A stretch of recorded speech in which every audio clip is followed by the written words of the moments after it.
Forget the dot-com bubble. Forget meme stocks. I want you to picture this. You've just remortgaged your house. Not for a business, not for a hot tech startup, but for a flower bulb. A single dormant lump of plant matter.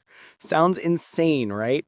Well, let's take a trip back to the 1630s, the Dutch Republic, the world's first global superpower, and the setting for the first and maybe the most absurd speculative bubble in history.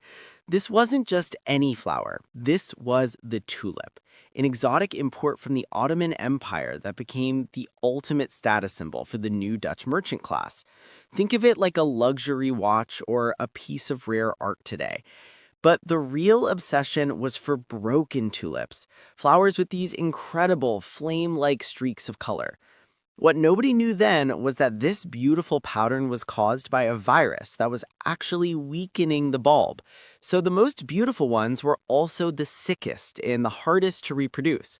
Perfect. Rarity and beauty created a frenzy. Soon, people weren't even trading the actual flowers.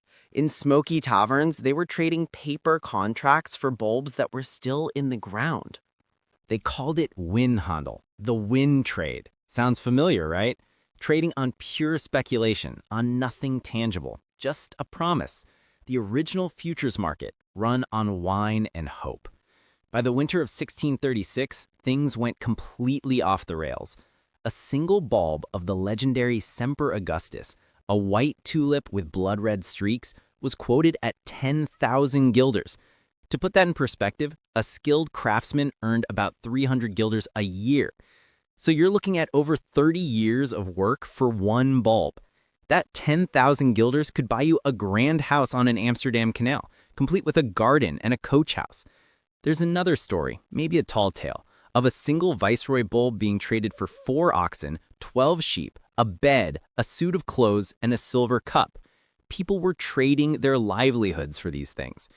It got so ridiculous that one artist painted a satire of the whole affair, with monkeys in fancy clothes trading tulips, weighing coins, and then in the background, one monkey urinates on a pile of worthless flowers. Even then, they knew it was madness. And then, in February 1637, it all stopped.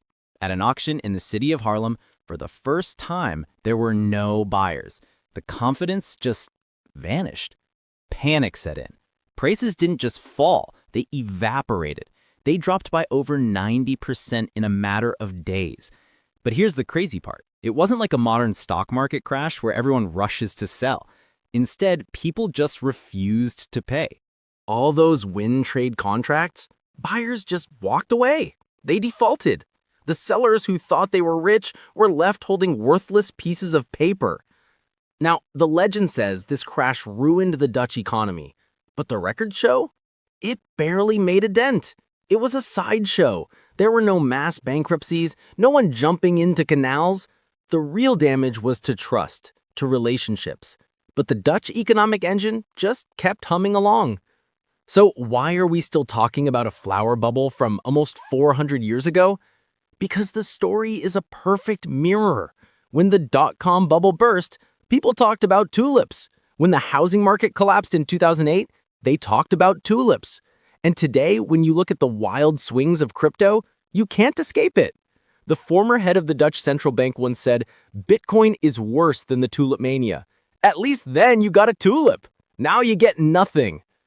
The story lives on not because of its economic impact, but because it's a timeless, slightly comical warning. It reminds us that value is often just a story we all agree to believe in.